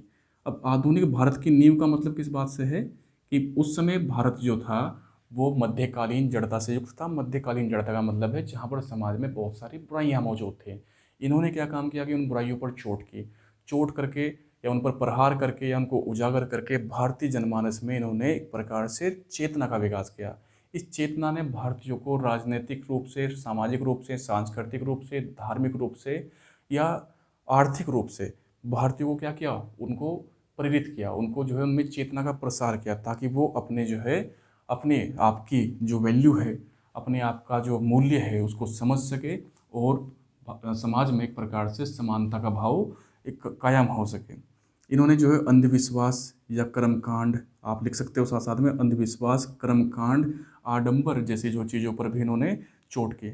और सबसे इम्पोर्टेंट बात जो सार में आप लिख सकते हो, एक प्रकार से कंक्लूड कर सकते हो, निष्कर्ष लिख सकते हो, वो ये है कि इन्होंने भारतीय राष्ट्रवाद के जन्म को प्रेरित किया। यानी कि भारतीय राष्ट्रवाद के जन्म को इन्होंने प्रेरित किया। इसका मतलब क्या हुआ कि भारतीयों में राष्ट्रीय चेतना का इन्होंने प्रसार कर दिया। राष्ट्रीय चेतना का मतलब है कि जब लोगों में हम की भावनाएं आ जाए, जैसे मैंने पहले भी डिस्कस किया, हम की भावना का मतलब है कि जहाँ पर क्षेत्रवाद की समस्या ना हो, जहाँ पर जो है सभी के सभी क्षेत्र के लोग आपस में, उनमें कोई भेदभाव ना हो, जातीय स्तर पर भेदभाव ना हो, धार्मिक स्तर पर भेदभाव ना हो, आर्थिक स्तर पर भेदभाव ना हो, हर प्रकार के भेदभाव को मिटाने का इन्होंने एक प्रयास किया। हालांकि इनके जो प्रयास थे उनमें कुछ कमियां भी मौजूद थे। तो जो कमियां थी, अब एक एक करके हम उन कमियों को भी यहाँ पर समझने का प्रयास करेंगे। अब हम यहाँ पर समझेंगे कि 19वीं सदी का जो धर्म सुधार आंदोलन था, या सामाजिक सुधार आंदोलन था, या धार्मिक सामाजिक सुधार आंदोलन जो था, ये किस प्रकार का आंदोलन था, इसको हम समझेंगे। देखिए, आपको ध्यान रखना है कि भारत में वर्तमान तक 3 धार्मिक सुधार आंदोलन हुए हैं। पहला जो धार्मिक सुधार आंदोलन हुआ था वो 600 बीसी के आसपास, 600 ईसा पूर्व के आसपास हुआ था, जब ब्राह्मण धर्म में सुधार के लिए बौद्ध धर्म और जैन धर्म का जो है एक प्रकार से उद्भव हुआ था। दूसरा जो धार्मिक सुधार आंदोलन भारत में चला गया था वो था सूफी आंदोलन और भक्ति आंदोलन के रूप में, जो मध्यकाल में चला। एक प्राचीन भारत में चला, एक मध्यकाल में चला, और एक अब आधुनिक काल में चल रहा है, जिसकी हम बात कर रहे हैं यहाँ पर, जो 19वीं सदी का था। इस आंदोलन की, 19वीं सदी के आंदोलन की कुछ उपलब्धियां थी, तो कुछ साथ ही साथ में क्या थी, इसकी कमियां भी थी। जैसे कि हम बात करते हैं कि ये जो आंदोलन थे ये प्राय नगरों तक सीमित थे। आप पूरा सेंटेंस लिखोगे, ये प्राय नगरों तक ही सीमित थे। अगर ये नगरों तक सीमित होंगे तो भारत की अधिकांश जनता जो थी उस समय, या आज भी अगर आप लोग देखोगे कि आज के आंकड़े बताते हैं कि केवल 32% लोग ही शहरों में निवास करते हैं भारत में आज के समय। उस समय तो 10% लोग भी ऐसे नहीं थे, 10% भी ऐसे नहीं थे जो नगरों में रहा करते थे। और नगरों में भी जो ये था, ये जो सीमित था, वो केवल किन लोगों तक सीमित था? शिक्षित मध्य वर्ग तक। शिक्षित मध्य वर्ग तक, यानी कि आप लोग यहाँ पर देखोगे कि प्राय जो किसान थे या निम्न वर्ग थे, या शहरों में भी मौजूद जो निम्न वर्ग थे, मजदूर जो थे, इस आंदोलन ने का जो प्रसार था उन तक हो ही नहीं पाया पूर्ण रूप से, क्योंकि ये प्राय कहाँ पर सीमित थे? नगरों तक ही सीमित थे। और इन आंदोलन के जो प्रणेता थे, जो उन्होंने पत्र पत्रिका या अखबार वगैरह भी जो छापे या लिखे या साहित्य लेखन किया, उस साहित्य लेखन को पढ़ने के लिए, समझने के लिए भी तो शिक्षा जो है जरूरी थी, शिक्षित होना जरूरी था। लेकिन भारतीयों में शिक्षा का स्तर उस समय क्या था? बहुत ही कम था। इसलिए जो किसान थे, मजदूर थे, शहरी गरीब थे, ग्रामीण गरीब थे, ये सभी के सभी आप लोग देखोगे कि इस आंदोलन से जो है अछूते रह गए थे। ठीक है। दूसरी बात हम करते हैं कि समाज में छुआछूत नाम की जो है जो प्रथा थी, छुआछूत प्रथा को आप एक प्रकार से समझ सकते हो कि अस्पृश्यता, जिसका भारतीय संविधान के आर्टिकल 17 में बहुत अच्छा जिक्र किया हुआ गया है। 1955 1989 के जो एक्ट, बाद में 2015-16 तक में भी जो एक्ट आए हैं, 1989 का एट्रोसिटीज़ एक्ट, वर्तमान में जो SC/ST एक्ट के नाम से जाना जाता है, ये उसी प्रथा के माध्यम से, मतलब उसको समाप्ति की जो घोषणा की गई है बाद में, आज़ादी के बाद में। तो छुआछूत प्रथा की हम बात करते हैं तो ये बड़ी गंभीर समस्या थी समाज में। आज के समय में भी, आज़ादी को हमें 70-75 साल हो चुके हैं, आज भी छुआछूत प्रथा भारत के कुछ हिस्सों में मौजूद है। हालांकि बहुत सारे संवैधानिक या कानूनी संरक्षण होने के बावजूद भी ये प्रथा पूर्ण रूप से इरेडिकेट नहीं हो पाई है, अभी तक खत्म नहीं हो पाई है, समाप्त नहीं हो पाई है। तो उस समय की भी अगर हम बात करते हैं तो छुआछूत प्रथा जैसी जो गंभीर समस्याएं समाज में मौजूद थी, उनको हटाने का या उन पर प्रहार करने का कोई भी गंभीर प्रयास नहीं हुआ। देखिए, प्रयास हुआ था लेकिन गंभीर प्रयास नहीं हुआ। ना तो कोई कानून बन सका उनसे संबंधित, ना कुछ और बन सका। और इसीलिए आप लोग देखोगे कि 1932 में आप लोग देखोगे कि रैमजे मैकडोनल्ड जो ब्रिटिश प्रधानमंत्री थे, उन्होंने कम्युनल अवार्ड, जिसको हम लोग कहते हैं कम्युनल अवार्ड या सांप्रदायिक अवार्ड आप इसको कह देंगे, या एक था सेपरेट इलेक्टोरल कॉलेज, जिसको हम पृथक निर्वाचक मंडल कहते हैं। पृथक निर्वाचक मंडल जैसी समस्या भी बाद में आप लोगों को देखने को मिलेगी, जिसमें जो निम्न समुदाय थे, SC/ST वर्ग, दलित वर्ग, खास करके उसके लिए जो है एक अलग ही पृथक निर्वाचक मंडल की शुरुआत कर दी गई थी। तो इस छुआछूत प्रथा पर अच्छे प्रकार से या गंभीर रूप से जो है इसने क्या नहीं किया, इसने जो है उस पर प्रहार नहीं किया। तो ये एक बहुत बड़ी कमी मानी जाती है धार्मिक सुधार आंदोलन की। इसके अलावा हम बात करते हैं नेक्स्ट आगे बढ़ते हुए, तो आप लोगों ने नाम सुना होगा दयानंद सरस्वती का। तो दयानंद सरस्वती जो थे, उन्होंने आर्य समाज की स्थापना की थी। किसकी स्थापना की थी? आर्य समाज की स्थापना। आर्य समाज बेसिकली एक बात उन्होंने कही कि वेदों की ओर लौटो, ये नारा दिया था दयानंद सरस्वती जी ने। तो दयानंद सरस्वती ने इस बात को कहा कि हमें जो है वेदों की ओर लौटना चाहिए, यानी कि वो भविष्य में ना जा करके अतीत में अपने स्वर्णिम युग की जो है व्याख्या कर रहे थे। उन्होंने कहा कि हम अतीत में इतने अच्छे थे क्योंकि हम वेदों को मानते थे। लेकिन आप लोग इस बात को समझोगे कि ऋग्वेद के पश्चात में जितने भी वेद है, जैसे यजुर्वेद, यजुर्वेद में स्पेसिफिकली आप देखोगे कि यजना यानी कि यज्ञों के बारे में बात की गई है, कर्मकांड आडंबर की बात की गई है। वेदों के माध्यम से ही आप लोग समझोगे कि वर्ण व्यवस्था का जिक्र है वहाँ पर। तो ये जो सभी की सभी चीज़ें थी, या इस प्रकार का जो नारा था, ये अपनी ओर निम्न वर्ग को आकर्षित नहीं कर पाया। तो वेदों की श्रेष्ठता पर जो बल दे रहे थे, वेदों की श्रेष्ठता पर बल दे रहे थे कौन? आर्य समाज के लोग या दयानंद सरस्वती। इसने निम्न वर्ग को अपनी ओर आकर्षित नहीं किया। और जैसे मैं आपको बार बार बता रहा हूँ कि अगर किसी भी आंदोलन का सामाजिक आधार कम हो तो वो आंदोलन सफल नहीं हो पाता है। चूँकि भारत में मौजूद अधिकांश जो समुदाय थे, किसान मजदूर समुदाय जो थे, वो निम्न वर्ग से संबंधित थे, तो वो इस प्रकार के नारों से क्या हो जाएंगे? यहाँ से दूर हो जाएंगे। ठीक है ना? तो वो एक प्रकार से धर्म सुधार आंदोलन के प्रति इतने आकर्षित नहीं नजर आएंगे जितना कि उनको होना चाहिए था। फिर आगे हम बात करते हैं, आप लोग देखोगे कि आर्य समाज ने एक बड़ा प्रसिद्ध आंदोलन चलाया जिसको शुद्धि आंदोलन कहा जाता है। ये बड़ा खास है, आप लोग इसको समझेंगे आगे जा करके, या मैं भी डिस्कस करता हूँ। शुद्धि आंदोलन का मतलब है घर वापसी आंदोलन। एक प्रकार से आर्य समाज के लोगों ने कहा कि जो अलग अलग धर्मों में जो जा चुके हैं, जैसे कुछ हिंदू ईसाई बन चुके हैं, कुछ हिंदू मुस्लिम बन चुके हैं, उनको जो है इन्होंने क्या किया कि शुद्धिकरण के माध्यम से उनको घर वापसी यानी कि अपने वापस जो है हिंदू धर्म में उनको बुलाने का प्रयास किया। तो जब ये ऐसा करेंगे, शुद्धि आंदोलन चलाएंगे, तो जाहिर सी बात है कि जैसे मान लीजिए कोई व्यक्ति मुस्लिम अगर बन चुका था पुराने समय में, अब इन्होंने आंदोलन चला करके उसको वापस हिंदू बनाने का जो प्रयास किया, तो उससे जो मुस्लिम जो समुदाय होगा वो एक प्रकार से रुष्ट हो जाएगा। तो कहीं ना कहीं ये शुद्धि आंदोलन एक प्रकार से इसने सांप्रदायिकता को बढ़ावा दिया। सांप्रदायिकता आप लोग समझ रहे होंगे। सांप्रदायिकता का मतलब हुआ करता है एक प्रकार से दो अलग अलग संप्रदायों के बीच में मतभेद हो जाना, जैसे हिंदू और मुस्लिम के बीच में मतभेद हुआ। और ये सांप्रदायिकता ये थी जिसने कहीं ना कहीं अंततः भारत के विभाजन को भी प्रेरित किया। और भारत का जो विभाजन हुआ उसका जो सबसे प्रमुख कारण था वो क्या था? सांप्रदायिकता था। सांप्रदायिकता का मतलब है कि दो अलग अलग संप्रदायों के मध्य तनातनी हो जाना, या एक प्रकार से उनके वैचारिक उनमें जो विचार का आपस में ना मिल पाना, या असहिष्णुता उनमें जो है मौजूद हो जाना। असहिष्णुता का मतलब है कि बस एक दूसरे के विचारों को एक्सेप्ट या स्वीकार कर ही नहीं सकते। तो एक ये भी प्रमुख जो समस्या यहाँ पर जो है मौजूद हुई। फिर उसके अलावा जो है हम आगे इसको समझते हैं, आगे वाली स्लाइड में समझते हैं इस चीज़ को। नेक्स्ट वाली बात समझते हैं कि आगे और कौन कौन सी जो है यहाँ पर कमियाँ मौजूद थी। हम लोग जब बात करते हैं कि जो ये धार्मिक सुधार आंदोलन थे, ये क्या तो किसी क्षेत्र विशेष से संबंधित थे। जैसे अधिकांश जो धर्म सुधार आंदोलन हुए वो केवल बंगाल तक ही सीमित रहे। तो यहाँ पर आप लोग देखोगे कि एक पर्टिकुलर क्षेत्र तक थे। मराठा क्षेत्र में भी ऐसा नहीं है कि वहाँ पर आंदोलन नहीं हुए, धर्म सुधार आंदोलन वहाँ पर भी हुए, उसके अलावा अन्य जगह पर भी ये आंदोलन होंगे। लेकिन क्षेत्र में किसी पर्टिकुलर क्षेत्र से संबंधित होने के कारण इसने कहीं ना कहीं क्षेत्रवाद को भी जन्म दिया। जिस क्षेत्रवाद को मिटाने का प्रयास इस आंदोलन में किया जा रहा था, उस क्षेत्रवाद को इसने कहीं ना कहीं अनजाने में बढ़ावा भी दिया। जैसे मैं आपको बताता हूँ, मान लीजिए कि कोई मराठा जो मराठवाड़ा क्षेत्र में है, तो मराठवाड़ा क्षेत्र में शिवाजी का जन्म हुआ।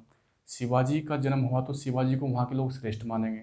हो सकता है कि बंगाल में भी जो है किसी प्रसिद्ध जो है किसी व्यक्ति का जो जन्म हुआ होगा, तो इससे होगा क्या कि एक ही समुदाय के अंदर जो है वहाँ पर वो किसी दूसरे व्यक्ति का, किसी व्यक्ति विशेष का गुणगान कर रहे होंगे, दूसरे क्षेत्र में किसी और व्यक्ति विशेष का गुणगान कर रहे होंगे। तो इससे क्षेत्रवाद की समस्या को क्या मिला?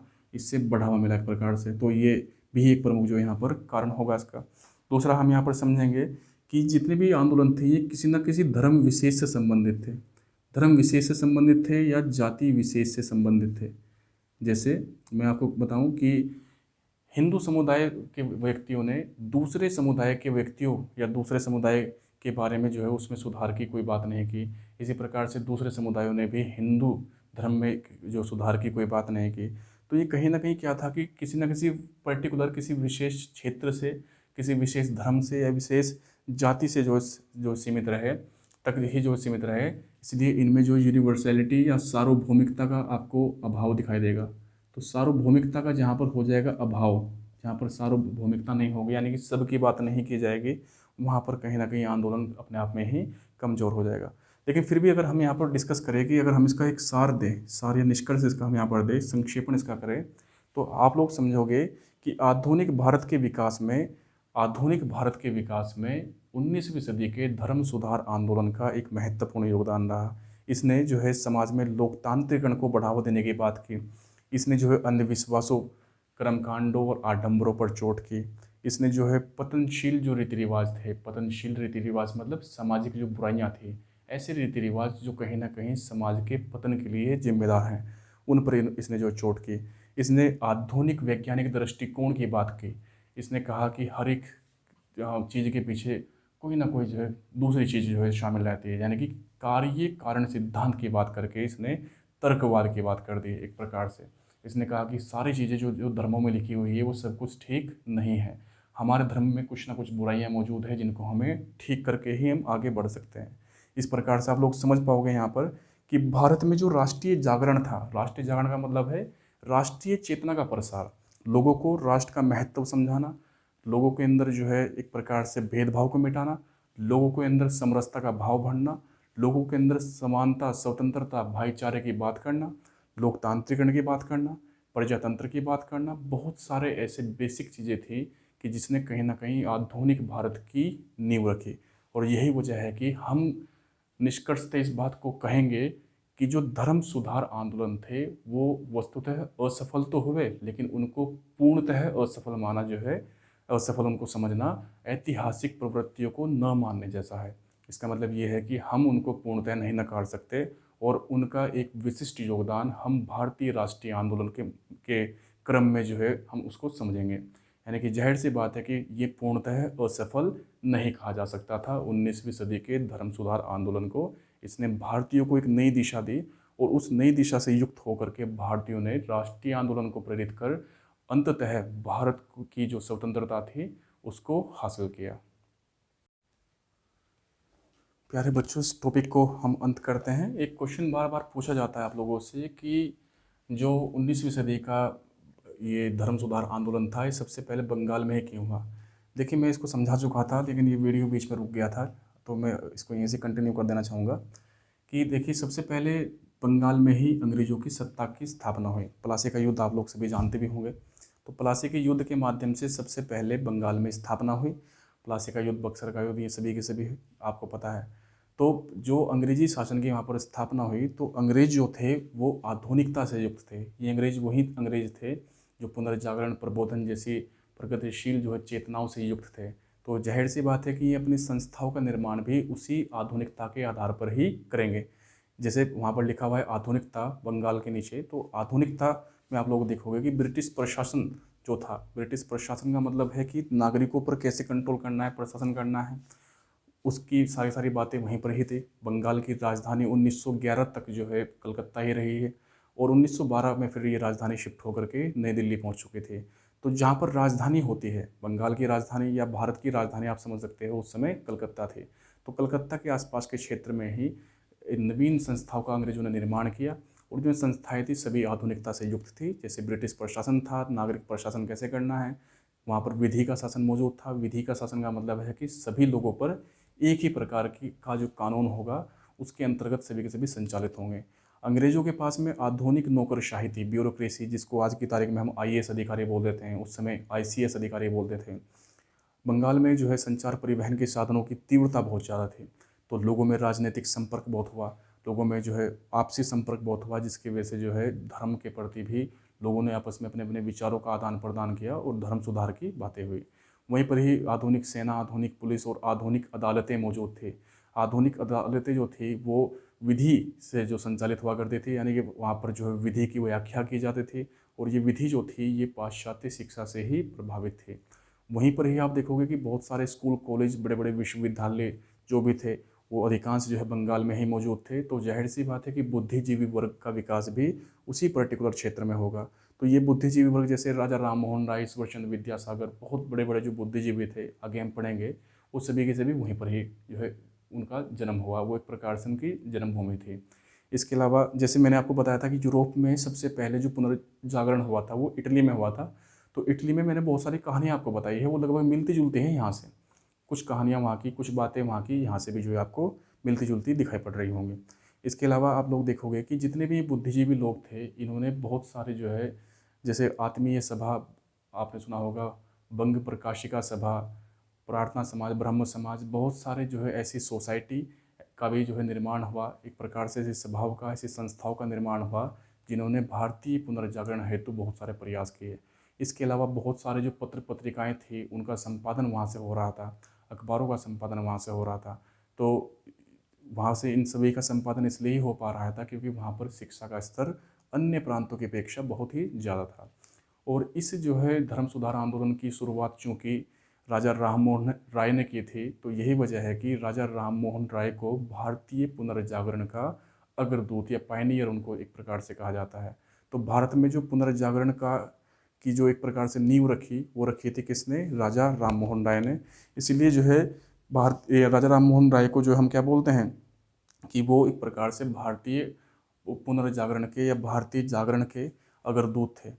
इन्होंने, राजा राम मोहन राय ने पश्चिमी शिक्षा को भारतीय परंपराओं के साथ में उनको सुमेलित किया अच्छे प्रकार से, और सुमेलित करके उनको भारतीयों के सामने प्रस्तुत किया, जिससे भारतीयों में राष्ट्रीय चेतना का प्रसार हुआ।